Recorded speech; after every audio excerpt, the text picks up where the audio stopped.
Carl for providing us the music to start, the staff of the Wolford Family Athletic Center, and of course, Kim and Janine for all of their tireless work. So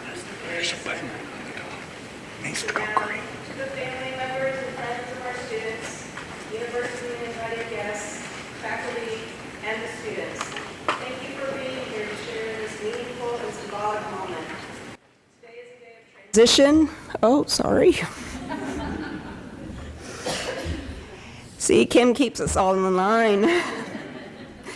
Today is a day of transition, reflection, and celebration. This ceremony marks a significant milestone in the journey of our students. Having completed the rigorous didactic portion of the program, they now prepare to enter the next phase of their professional education, clinical fieldwork, and their capstone experiences.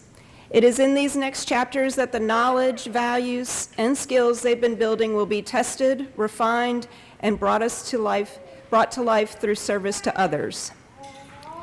The white coat, as we know, is more than a garment. Its roots trace back to the late 19th century when the medical profession adopted it as a symbol of scientific legitimacy, cleanliness, and trust. But for occupational therapists, this symbol carries a deeper layer of meaning. It represents a pledge, not only to clinical excellence, but to human connection. It reflects a commitment to treating clients as a whole person, to fostering independence and dignity, and to partnering with individuals as they reclaim purpose in their daily lives. For our students receiving the white coat today, it is a visible and powerful affirmation of growth and readiness. It signifies the responsibility they carry, not just to their future clients, but to the profession of occupational therapy and to themselves. It is a symbol of integrity, compassion, humility, and a lifelong dedication of learning. It also reminds us to carry forward the principles of practice, research, and advocacy. To the students, as your program director, I am very proud of you. You have worked hard, shown resilience, and demonstrated qualities that make not only a capable clinician, but a transformational one. The road ahead will challenge you in new ways, but we have no doubt that you will meet these challenges with the same strength, heart, and professionalism you have shown here. To the families and friends and loved ones in the room, thank you for your unwavering support, encouragement, and patience. Behind every student is a network of people who made this journey possible, and today we honor your role in this accomplishment as well. To the faculty and university leadership, thank you for investing time, knowledge, and energy into shaping this incredible group of students. Your mentorship is the backbone of their success. So today we celebrate, not an ending, but a meaningful beginning. May these white coats remind us of the trust placed in us and the profound impact that we are called to make. Congratulations, class of 2026. We are so proud of you. Welcome to your next chapter. We will welcome to the podium Dr. Shawani Howard-Baptiste, representing the Office of the Provost, followed by Dean Valerie Rutledge of the College of Health, Education, and Professional Studies.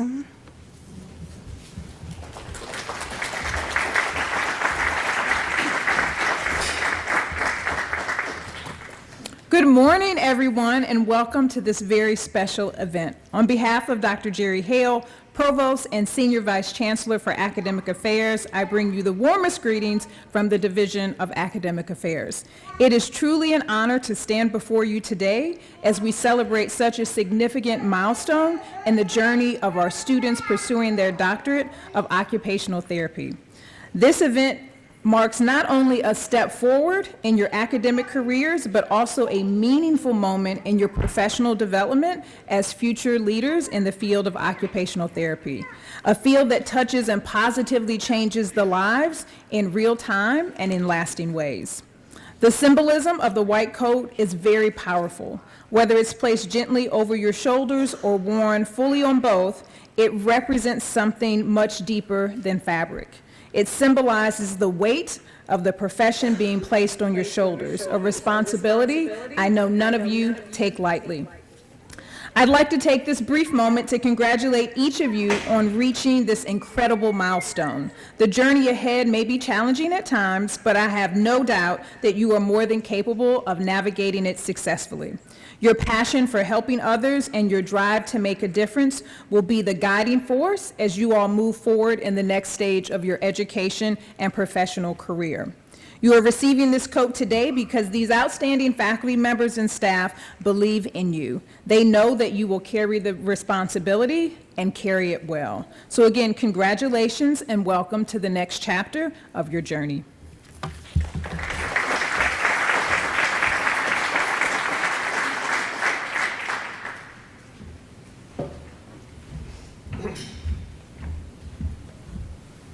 I'm the short one, so let me first of all say I don't know who's more excited, the students who are sitting up here or the parents and friends and others who are here to celebrate with them. Many of you may know that the OTT program at UTC was one of the very first in the United States, and it still remains among those because a lot of institutions have chosen to stay with a master's level degree. But the commitment that the students make who choose this program say they spend that extra time to become even that much more accomplished and professional in their field. So when they first came, I will confess to you that I was not as knowledgeable about occupational therapy, but the things that I have learned since then are these.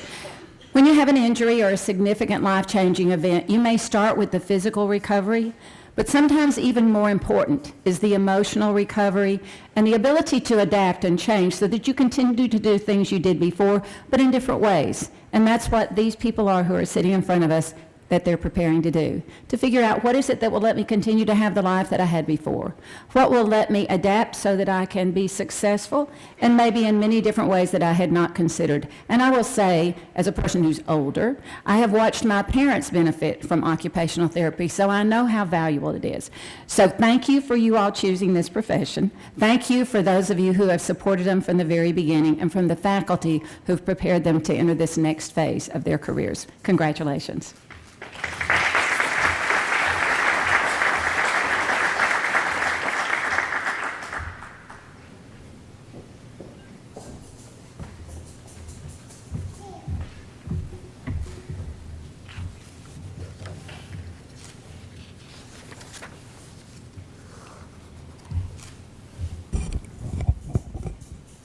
Now I have the honor to present the University of Tennessee at Chattanooga Occupational Therapy Doctorate Program's second Alumni Award.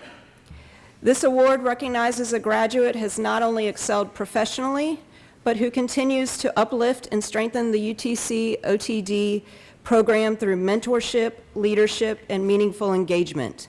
Today we celebrate Dr. Lynnze Cisco from the class of 2019. Lynnze is the owner of Can Do Kids, a thriving pediatric practice that reflects her entrepreneurial spirit, clinical expertise, and deep commitment to serving the children and families in our area. But beyond her role as a business owner, Lynnze has remained a steadfast and generous supporter of our program. She has taken on the role of fieldwork educator, guiding our students in their clinical development with compassion and excellence. She has hired our alumni, helping to build a strong professional network rooted in UTC pride. And she has served as a capstone mentor and will serve as a capstone mentor, offering students invaluable insight and real-world experience that bridges the gap between the classroom and the clinic. Lynnze serves on our external advisory committee, and through this has provided thoughtful and constructive recommendations, particularly in the area of pediatric programming, and we have taken those and incorporated those changes into our curriculum. Her input has directly shaped how we prepare future therapists to work with children and their families. And most recently, during our reaccreditation visit, Lynnze served as a panelist for employers and fieldwork educators, helping to represent the strength and integrity of our alumni and the broader impact of our program. Lynnze, your dedication to our students, your ongoing partnership, and your advocacy for the profession exemplify the very best of what it means to be a UTC OTD alum.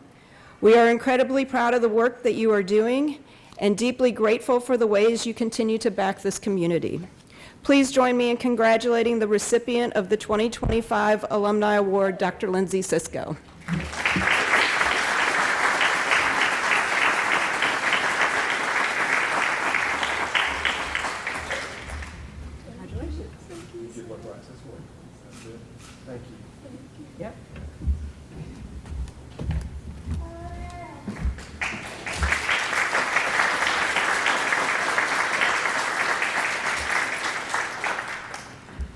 And now it is my pleasure to introduce our invited speaker for today's ceremony, Dr. Emily Brittingham, a proud graduate of the UTC OTD program class of 2022.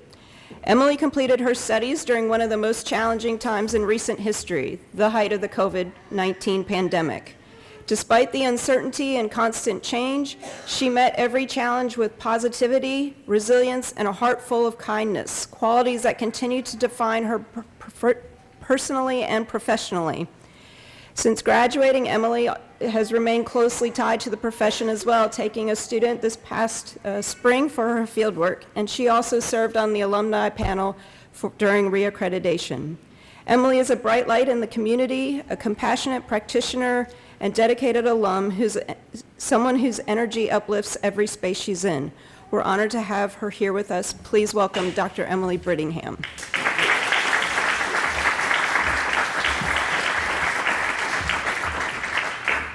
Good morning.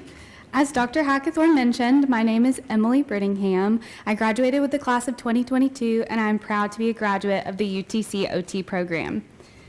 The first piece of encouragement that I want to share with you is congratulations. Take a minute to clap for yourself. Awesome. You have successfully completed the didactic portion of OT school. This is a great honor, and I feel confident that you will all excel at your fieldwork setting and capstone experience. Now a quick show of hands. Who is excited for their fieldwork setting? Good. And who's nervous?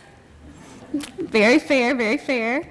Well, I want to offer both encouragement and guidance as you start this next chapter. I would like to share with you all some background about myself. I'm finishing my third year in the field, and I've primarily worked in acute care and inpatient rehab settings. I currently work part-time in acute care at Memorial Hospital, which I love, but that's not what I really want to tell you about myself. What I want to share is that while in my first 2 years of OT school, I admit I was not star student. I didn't get all A's, and in retrospect, I realized that grad school revealed to me that I really didn't know how to study until I came here and took anatomy. If that resonates with you, I'm here to tell you that you can do this. Fieldwork is where the first 2 years of school came together for me. It's where all of the knowledge your professors poured into you come together to form the foundation of the rest of your careers. There are so many moments now where I look back and see the root of what I learned here in OT school. I often reflect on the importance of person-first language because Dr. Hackathorne instilled in me that our patients come first. Dr. Melhorn taught me the importance of being creative and thinking outside of the box. Dr. Poole helped me learn how to dig deeper and research the information I need to go above and beyond for a patient. Dr. McDonald facilitated in me a desire to lead and advocate for the population we serve and my fellow OTs. And you have so many new professors here who have profoundly influenced you, even if you don't know it yet. Fieldwork is just the beginning of your career. It is the start of learning the practical skills you need to succeed as an occupational therapist. There are just a few words of encouragement that I would like to share as you embark on this new journey. First and foremost, embrace it. Learn everything that you can. You might be surprised at what setting you like or don't like, and that's okay. You won't have the answer for everything, but when you don't, go find it. Arrive early to your setting. I can't tell you how important this is and how much people will notice. Absorb what you want to do as a practitioner and let go of what you don't.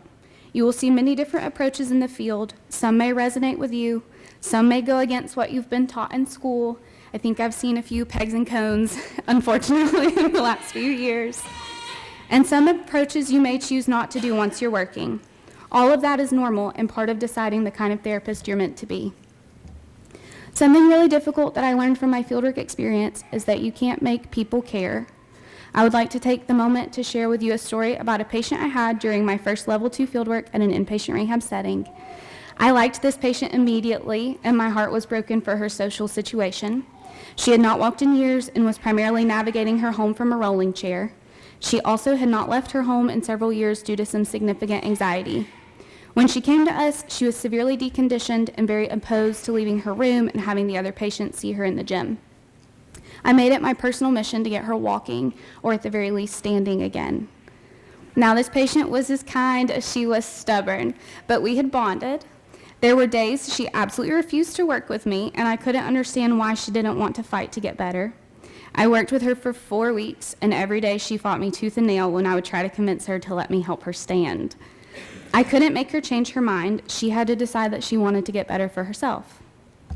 I was able to help her stand one time with the help of a grab bar and a second person, and I had never felt more proud of someone in my life. I wish I could tell you that she's now walking independently, but unfortunately, not long after this, she had a significant medical event and she did pass away.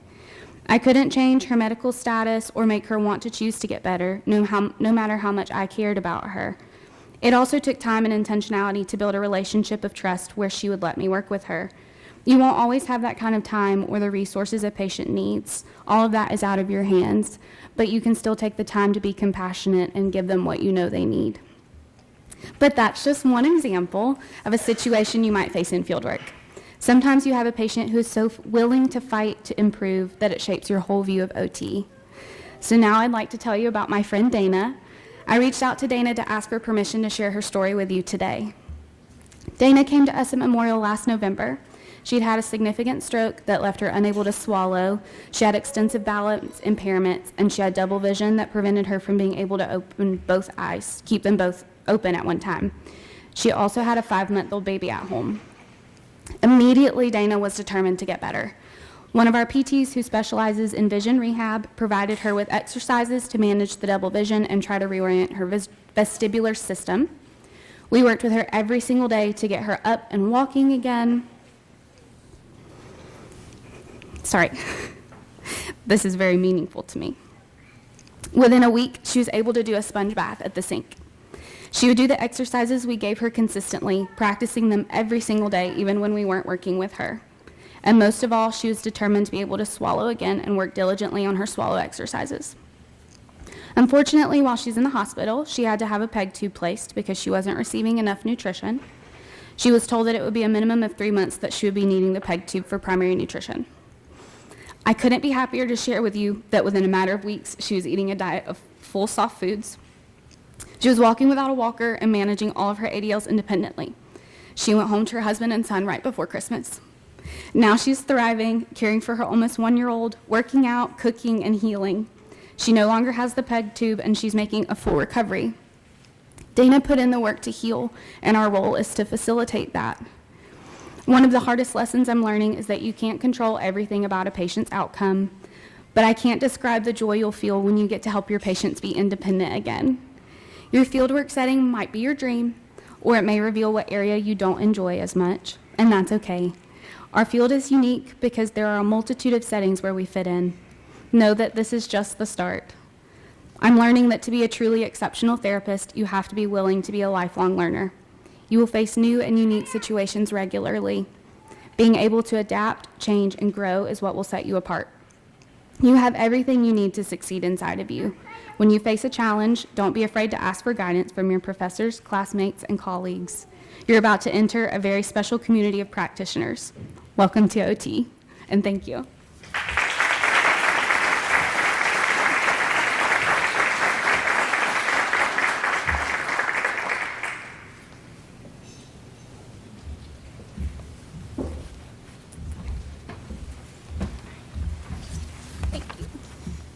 Dr. Emily Brittingham, we thank you for your excellence. We thank you for your commitment to our patients and to our program. We couldn't be more proud of you. Thank you.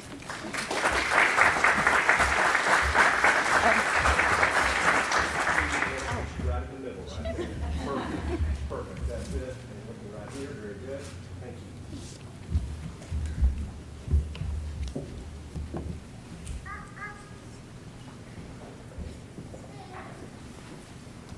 Class of 2026, welcome.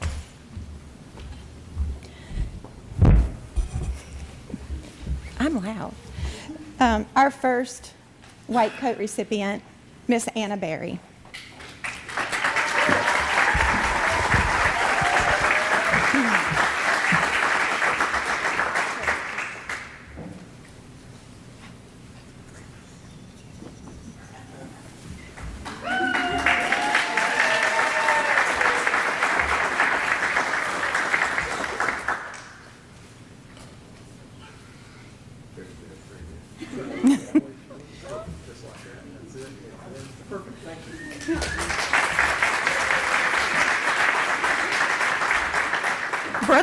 Caballero.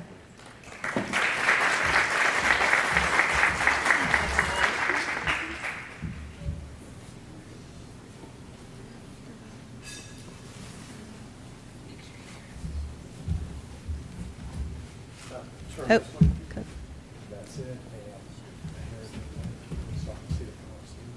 Perfect. Thank you. Maggie Chamberlain.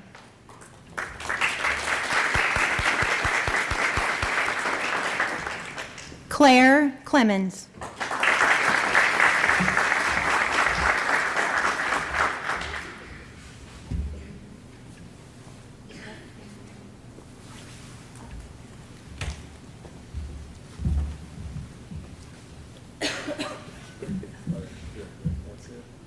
Just like that. Perfect. Thank you.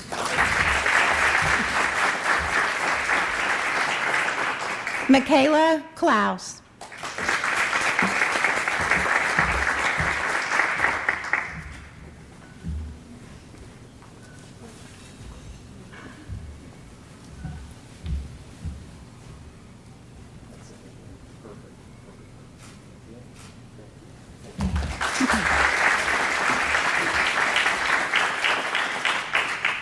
Kourtney Cummins.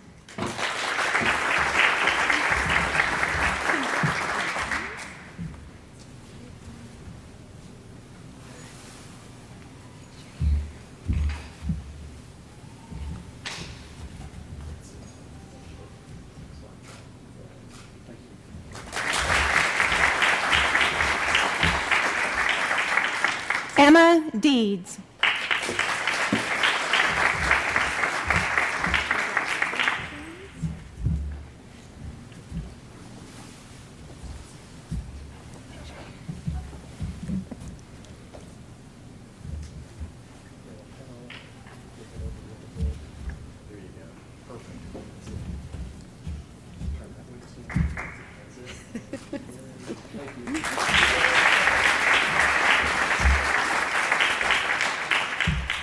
Brittany Ford.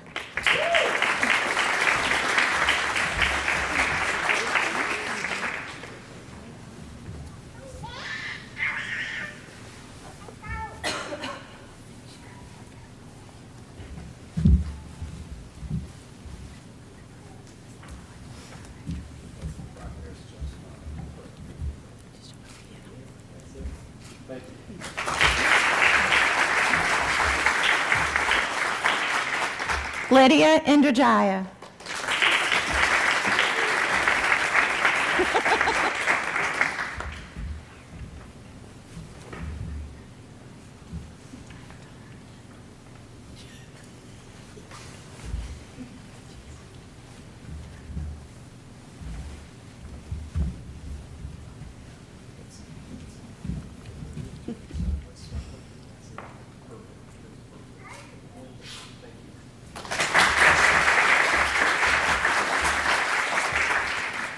Alexie Inman.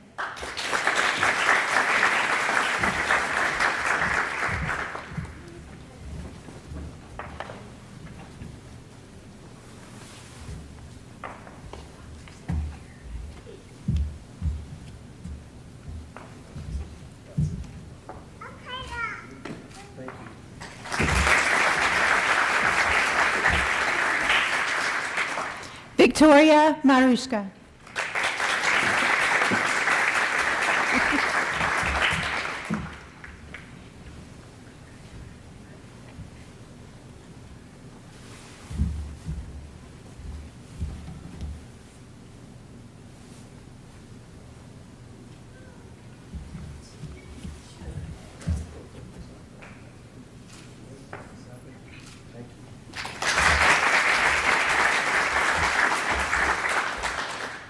Faith Price.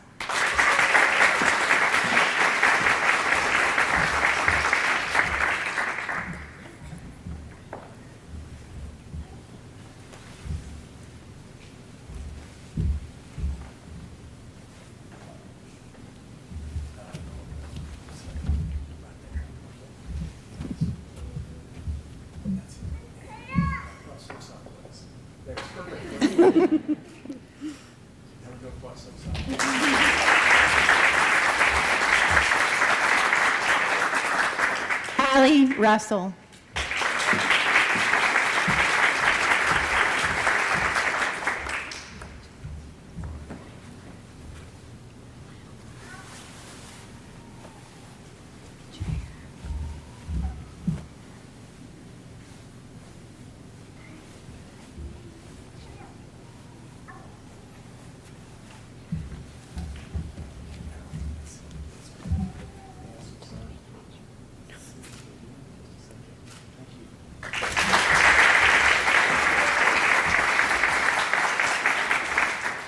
Alexandra Shows.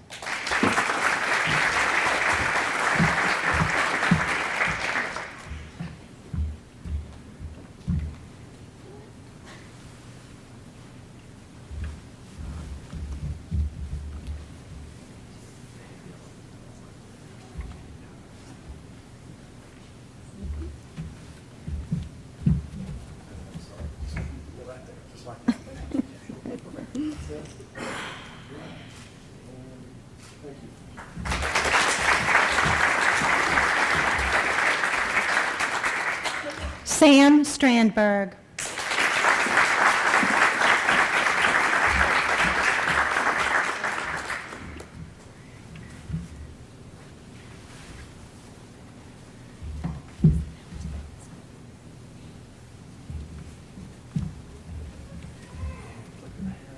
Hair's messed up.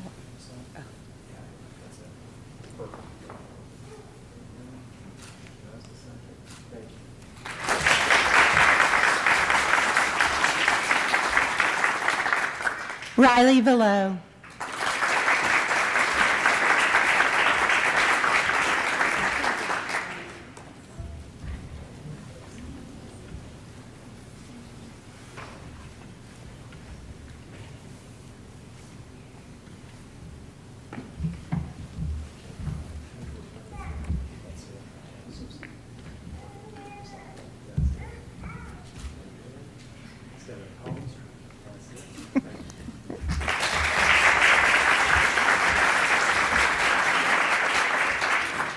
And Annie Wayinger.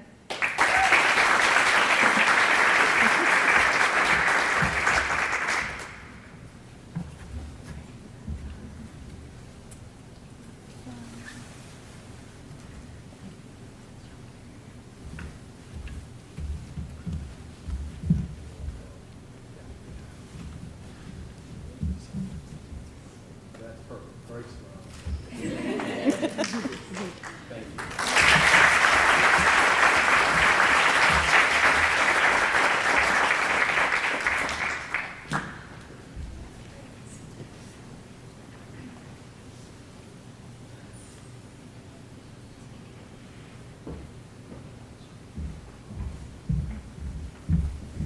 I'm a short one as well. There we go. Will everyone please stand and join me for the recitation of the Occupational Therapy Oath. From the privilege and rights of the occupational therapy profession. Does everyone know where I'm reading from? Okay, great. So let's start again from, yes, everyone's, say it with me, please. All right. From the privilege and rights of the occupational therapy profession, I hereby pledge to hold my knowledge and trust for the good of those people whom I serve. Therefore, I will endeavor to keep both the profession and the occupational needs of the clients and communities I serve foremost in my thoughts and actions. Deliver occupational therapy services that demonstrate excellence at all levels of care, while valuing and honoring diversity and respecting others as equals. Advocate for needed services and the rights of clients, regardless of the constraints I may face. Strive to always act in a manner that is consistent with the physiological base and values of the profession by upholding the occupational therapy code of ethics, abiding with those in need of care, even in the face of personal risk, and upholding the dignity of all human beings regardless of their condition, and model and foster leadership and facilitate personal and professional growth for myself, profession, and in others. With this pledge, I freely accept the responsibilities that accompany the profession of occupational therapy. Thank you. Please be seated.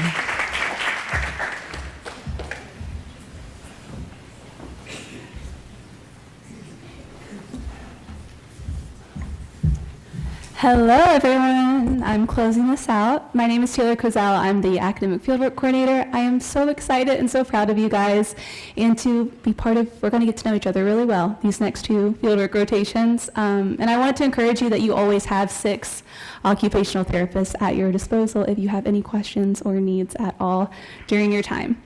And with that, I would like to invite everybody to our reception in the back. And for students, we're going to take a group picture and then with faculty as well. But you guys are dismissed.